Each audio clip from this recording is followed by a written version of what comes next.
السلام علیکم ایھا المؤمنون جمیعا ورحمۃ اللہ وبرکاتہ۔ اعوذ باللہ من الشیطان الرجیم،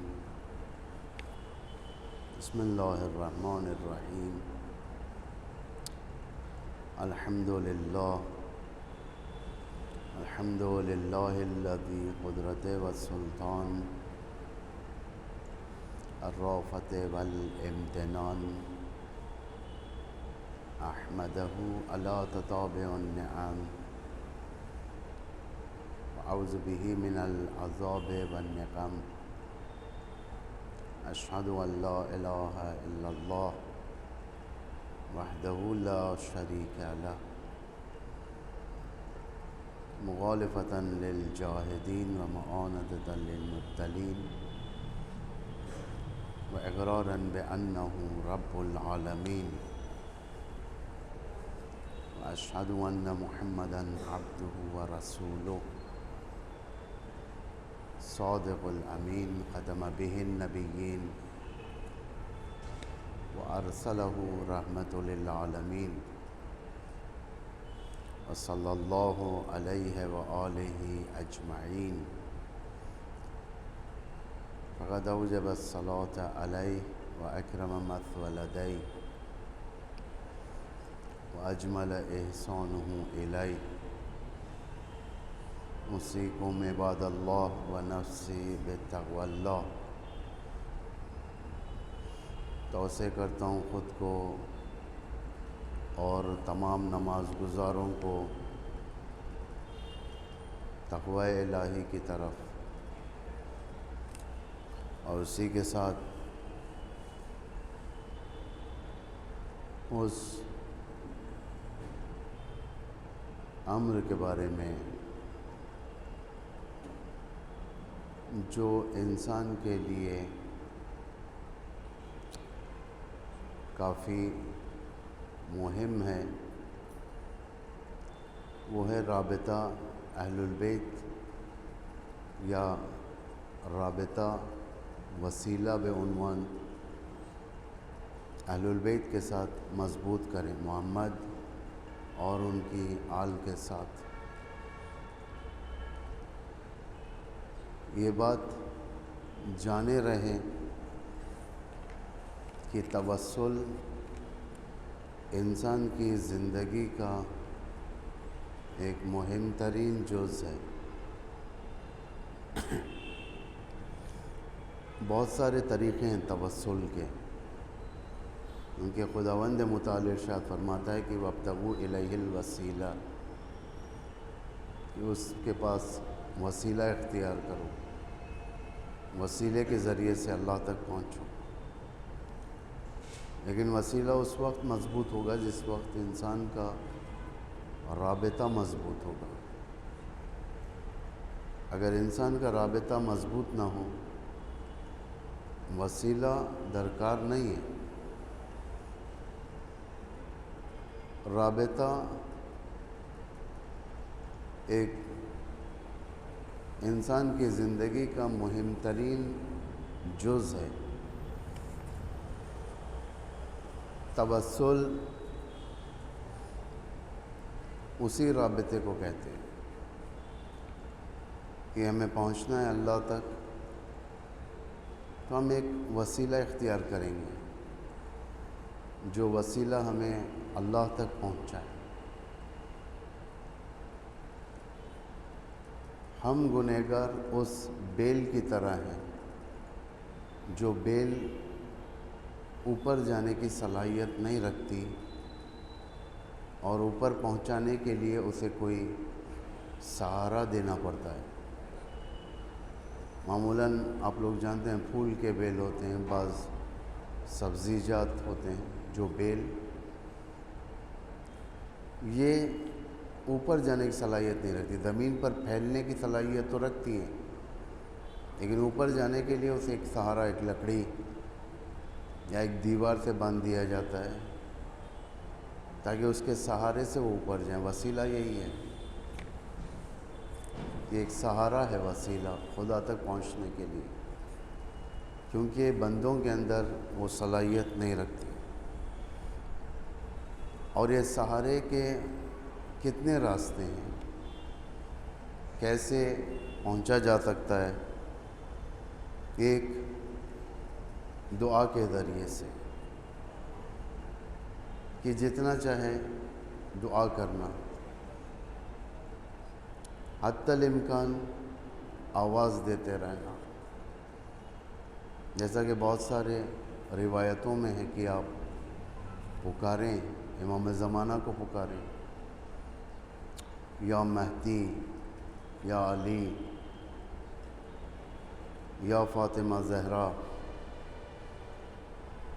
یہ سب ان کے ذریعے سے اپنی آواز ان تک پہنچانا، تاکہ یہ اپنی آواز منزل مقصود تک پہنچائیں، چاہے وہ منزل، چاہے وہ مقصد امام زمانہ ہو، چاہے وہ مقصد اللہ ہو، چاہے وہ مقصد کوئی اور امام ہو۔ لیکن جتنے بھی انسانی مقاصد پورے ہوتے ہیں، آپ کسی کو بھی آواز دیں، امام علی کو آواز دیں، رسول اللہ کو آواز دیں، حضرت زہرا کو آواز دیں، سب ایک ہی چینل کے ذریعے سے دعائیں قبول ہوتی، وہ ہے دور کے امام کا چینل۔ امام زمانہ کے ذریعے سے دعائیں پوری ہوتی ہیں۔ دعا کرتے رہنا، اپنے آپ کو عاجز بنا دینا، اپنے آپ کو ضعیف قرار دینا، اپنے آپ کو ذلیل قرار دینا کہ ہم کچھ نہیں ہیں، جو بھی ہیں آپ ہی ہیں۔ سلام کے ذریعے سے ہمارے پاس زیارتیں بھری پڑی ہیں، ہر معصوم سے زیارت وارد ہے، ہر معصوم اسے سلام کرنے کا ایک انداز ہے۔ کم از کم جو سلام ہے، جیسے ایٹ لیسٹ جیسے کہا جائے، وہ ایک سلام ہوتا ہے۔ مثلا السلام علیکم یا امیر المومنین، السلام علیکی یا فاطمہ بنت محمد، السلام علیک یا ابا عبداللہ الحسین۔ یہ کم از کم سلام ہے، یہ انسان جس سے رابطے میں رہے، کمیونیکیٹ رہے، رسول اللہ سے کمیونیکیٹ رہے، ائمہ اہل البیت سے، تاکہ معلوم ہو کہ ہم کس کے ارتباط میں ہیں، کس سے رابطے میں۔ یہ رابطہ وسیلے کو مضبوط کر دیتا ہے۔ یہ رابطہ، چھٹویں امام اپنے ایک صحابی سے ارشاد فرماتے ہیں، جو بھی نام لیا ہے، کیا تم روزانہ میرے جد حسین کی زیارت کرتے ہو، سلام بھیجتے ہو، زیارت کرتے ہو؟ انہوں نے کہا کہ یا ابن رسول اللہ، کیسے زیارت کریں، ہم تو مدینے میں، آپ کے جد کربلا میں، کس طریقے سے میں روزانہ زیارت کروں؟ امام نے فرمایا بہت آسان طریقہ ہے، تم اپنے چھت پر جاؤ۔ اس زمانے میں معمولاً گھر زیادہ لمبے نہیں ہوتے تھے، فلیٹس نہیں ہوتے تھے، انفرادی گھر ہوتے تھے۔ چھت پر جاؤ، یا ہماری زبان میں صحن میں جاؤ، یا اپنی جگہ پر ٹھہرو، اور ایک سلام بھیجو، السلام علیک یا ابا عبداللہ، السلام علیک ورحمۃ اللہ۔ گویا تم نے روزانہ میرے جد کی زیارت کی ہے۔ یہ سلام ایک رابطہ ہے، یہ تاکہ امام ہمیں یاد رکھیں، امام علی یاد رکھیں، حضرت زہرا یاد رکھیں، امام حسن یاد رکھیں، امام حسین یاد رکھیں۔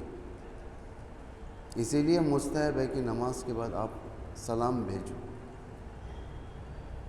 جب زیارت پڑھی جاتی ہے، وہ سلام ہے، وہ ایک رابطہ ہے، امام اور امت کا رابطہ ہے۔ امام اور امت کا رابطہ کافی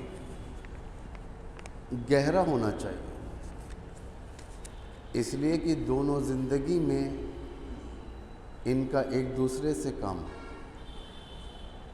ہمیں شفاعت کی ضرورت ہے، وہ شفاعت کرنے والے، یہ رابطہ ہے۔ امام اور امت، کافی روایت میں ہے کہ ہر شخص اپنے امام کے ساتھ اٹھایا جائے گا محشر میں، اپنے امام کے ساتھ۔ یوم ندعو کل امام کل اناس بامامہم، اس دن ہر انسان کو اس کے امام کے ساتھ اٹھایا جائے گا۔ فرعونیوں کے ساتھ جائے گا، یا دوسرے الفاظ میں فرعون کو امام بنا کر لے جائیں گے، اس کی امامت کے پیچھے چلیں گے۔ نمرود کو امام بنا کر لے کر چلیں گے، کیونکہ انہی کا امام تھا۔ دنیا میں جو شخص عمل کے میدان میں جسے امام بنائے گا وہ امام بنے گا۔ شیعہ امام علی کے پیچھے ہوں گے، امام حسن کے پیچھے ہوں گے، امام حسین، امام زین العابدین، امام باقر، امام جعفر، ان لوگوں کے پیچھے انشاءاللہ ہم سب انہی کے پیچھے ہوں گے۔ امید مضبوط رکھنی چاہیے اپنے اماموں پر، یہ لوگ ہمیں لیں گے۔ کسی کا امام اقتصاد ہوگا، پیسہ ہوگا، کسی کا امام پیسہ ہوگا، کسی کا امام شہرت ہوگا، کسی کا امام سیاست مدار ہوگا، کسی کا امام اداکار ہوگا۔ اداکار یعنی ایکٹر، ہمیشہ اسی کے پیچھے رہا کرتا تھا، ہمیشہ اسی کی پیروی کرتا تھا، ہمیشہ اسی کے نقش قدم پر، جو جسے کہا جائے رول ماڈل، اسی کو بنایا کرتا تھا۔ جبکہ قرآن نے ایسی لیڈرشپ کو قرآن میں نمونِ عمل جسے قرار دیا ہے، 2 یا 3 جگہ پر قرآن ارشاد فرما رہا ہے، کان لکم فی رسول اللہ اسوۃ حسنہ، رسول کے اندر تمہارے لیے ایک بہترین عمل ہے، یعنی نمونِ عمل ہے رسول کے اندر۔ نمونِ عمل کون حاصل کرے گا؟ جو امام سے حاصل کیا جاتا ہے۔ جو ایک لیڈر کے اندر کوالٹیز ہوتے ہیں، امت اسے لیتی ہے، سخاوت کا طریقہ لیتی ہے، شجاعت لیتی ہے امت اپنے لیڈر سے، علم لیتی ہے، انفاق کا طریقہ حاصل کرتی ہے، اور دیگر اس طریقے کے جو خصوصیات ایک رہبر کے اندر ہوتے ہیں وہ حاصل کرتی ہے۔ بعض خصوصیات خود رہبر کے ہوتے ہیں، وہ ہمارے لیے کوئی اہمیت نہیں ہے، وہ رہبر سے ربط ہوتے ہیں، امام سے ربط ہوتے ہیں، ہمارے لیے نہیں ہے۔ لیکن بعض چیزیں ہمارے لیے نمونِ عمل ہوتا ہے۔ صداقت نمونِ عمل ہے، سچائی میں، سخاوت میں نمونِ عمل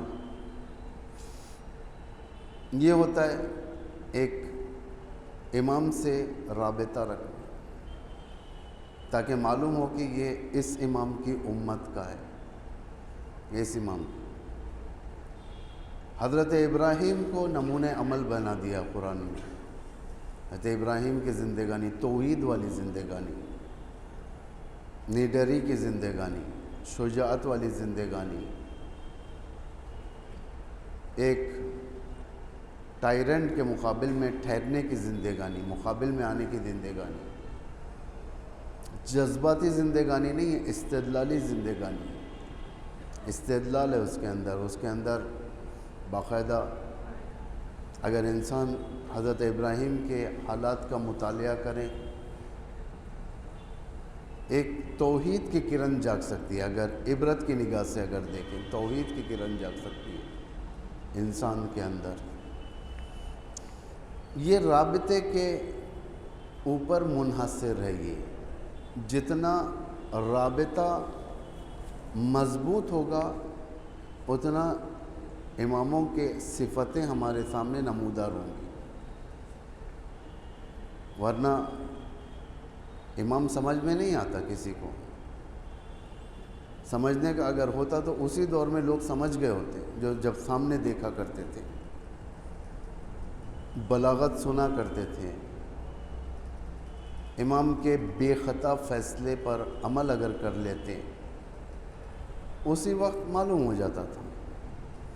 لیکن یہ وہ دور جس کے اندر غیبت کا دور ہے، جس کے اندر امام ظاہر نہیں ہے، یہ سخت کر دیتا ہے، مرحلے کو سخت کر دیتا ہے کہ جس میں انسان امام کی معرفت حاصل کریں اور اس سے رابطہ جوڑیں۔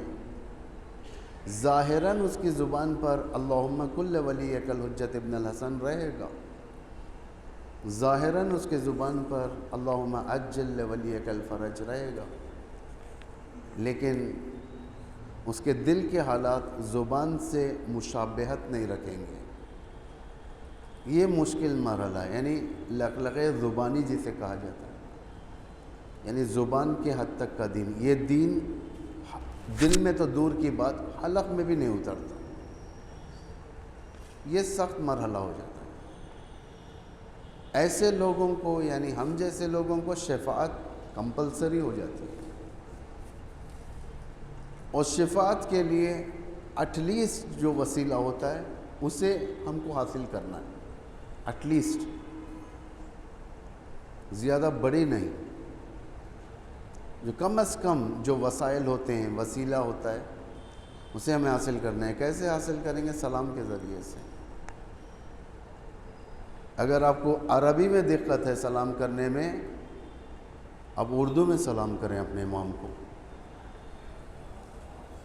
یا ابا عبداللہ، آپ پر اللہ کی طرف سے درود و سلام نازل ہو۔ معلوم ہو جاتا ہے کہ ہم کیا کہہ رہے ہیں۔ عربی میں دقت ہوتی ہے، کبھی مانتا ہوں عربی میں دقت ہے، سمجھ میں نہیں آتی، لیکن اپنی زبان میں امام سے رابطے میں رہنا، سلام اپنی زبان سے کرنا، ایک وقت نکالنا جس میں خلوت کرنا جسے کہا جاتا ہے، نماز کے ذریعے سے وسیلہ ارتباط کرنا، مثلا 1-2 رکعت نماز پڑھ کر اپنے امام کو ہدیہ کرنا۔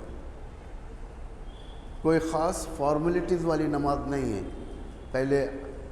پہلے رکعت میں سورہ حمد کے بعد یہ سورہ پڑھا جائے، فلاں سورہ پڑھا جائے، قنوت میں یہ پڑھا جائے، فلاں پڑھا جائے، نماز ختم ہونے کے بعد اسی حالت میں ایسی تسبیح پڑھ، ایسا نہیں، کم از کم رابطہ، جیسا نماز فجر کی طرح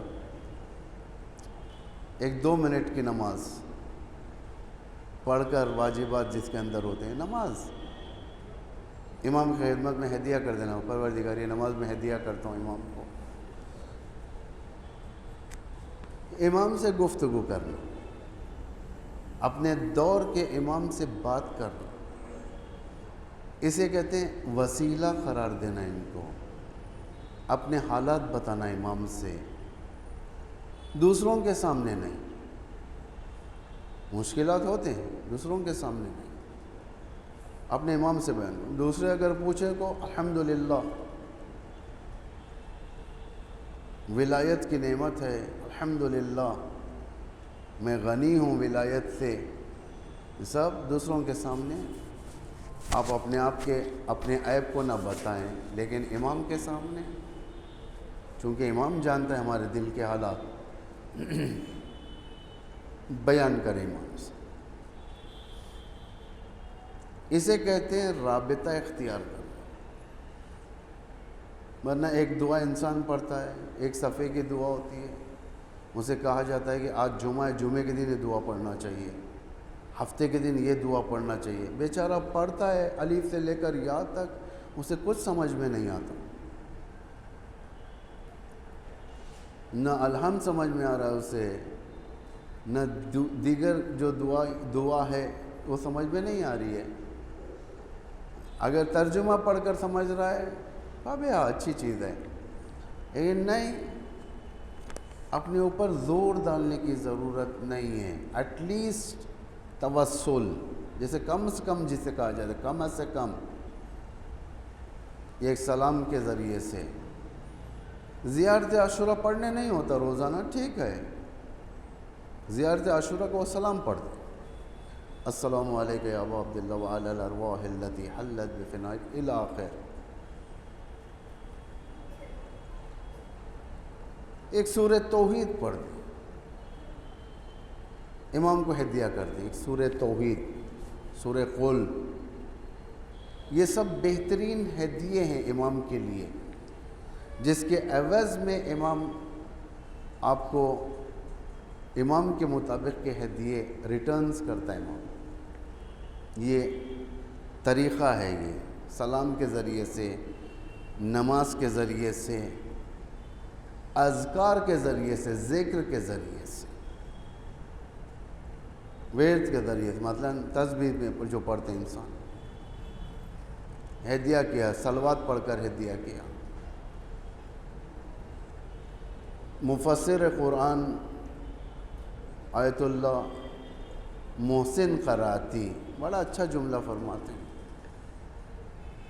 ایک ذکر، ایسا ذکر ہے قرآن کے اندر جو خود اللہ بھی کرتا ہے وہ ذکر، اور وہ ہے درود. ان اللہ و ملائکتہ یصلون علی النبی. درود، اللہ اور اس کے ملائکہ یصلون علی النبی، نبی پر درود بھیجتے ہیں، نبی پر. یعنی وہ ذکر ہے جو اللہ بھی کرتا ہے. پھر اللہ مومنین سے کہتا ہے یا ایھا الذین آمنوا، اے ایمان لانے والو، اے صاحبان ایمان، تم بھی یہی ذکر کرو. صلو علیہ وسلم تسلیما، اسی ذکر کو کرو. کتنی ایسی روایتیں ہیں جس میں بیان کیا گیا ہے کہ کنجوس ہے وہ شخص، ظالم ہے وہ شخص جو پیغمبر کا نام سنے اور درود نہ پڑھے. بہت سارے موقع پر دیکھا جاتا ہے سست لوگ ہوتے ہیں، اذان میں پیغمبر کا نام لیا جاتا ہے، یہ بات کرتے رہتے ہیں لیکن درود نہیں پڑھتے. اقامت میں کنجوسی کرتے ہیں درود کے لیے. یہ بہترین ذکر ہے، یہ کافی پر اثر ترین ذکر. ویسے اذکار بہت ہیں، انسان کو رکھنا چاہیے کم از کم ایک تسبیح، مثلا لا الہ الا اللہ، ایک تسبیح ڈیلی، لا الہ الا اللہ. یہ زیادہ وقت بھی نہیں لیتا میرے خیال سے، 1-1.5 منٹ میں 100 لا الہ الا اللہ پڑھ سکتے ہیں اگر آپ کی زبان سپر فاسٹ ہے تو. بعض کی زبان دھیرے ہوتی ہے، جیسے ہم جیسے ناقص لوگوں کی زبان دھیرے چلتی ہے، ٹائم لگتا ہے. ہم اگر پڑھنا چاہیے لا الہ الا اللہ 3 منٹ لگ جائیں گے، لیکن بعض تیز زبان ہوتی ہے، تیز چلتی ہے زبان. یہاں سے رائے پٹا تک اسکوٹر میں جائیں گے، راستے میں 150-200 لا الہ الا اللہ ہو جاتے ہیں. بہت بڑی چیز ہے یہ، یوٹیلائز کرنا جسے کہا جاتا ہے ٹائم.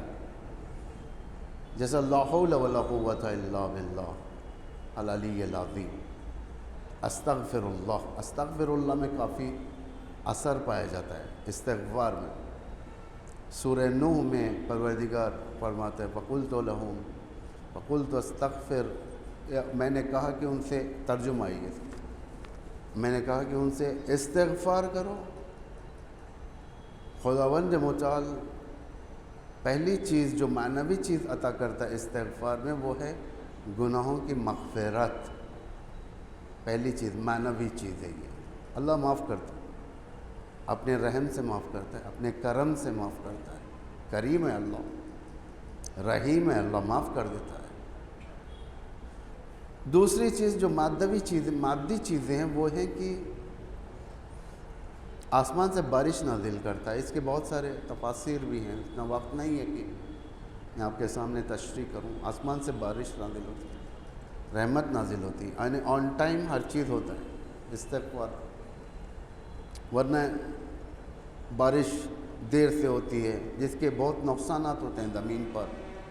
اگر بارش دیر سے ہو، اگر بارش لمیٹڈ نہ ہو، اگر بارش لمٹ سے زیادہ ہو جائے، فصلیں برباد ہو جاتی ہیں. دیکھیں کتنے سیلاب اگر آئے تمل ناڈو کے اندر فصلوں کو کتنا برباد کر دیتی ہیں، فصلیں برباد ہو، پانی کی فراوانی ہوتی ہے لیکن انسان پینے کے لیے ترستا ہے، پانی پینے کے لیے ترستا ہے۔ شہر کے حالات دیکھیں، بہت سارے علاقوں کے اندر جبکہ شہر میں پانی ہے، سب چیزیں، لیکن پینے کے لیے نہیں ہے، ترس ہے، لائن لگانی پڑتی ہے کہیں پر، تو جب ایک پانی کا ٹینکر آتا ہے تو سب جب انسان استغفار کرتا ہے پروردگار اس کے مطابق بارش نازل کرتا ہے، یہ اللہ کا وعدہ ہے۔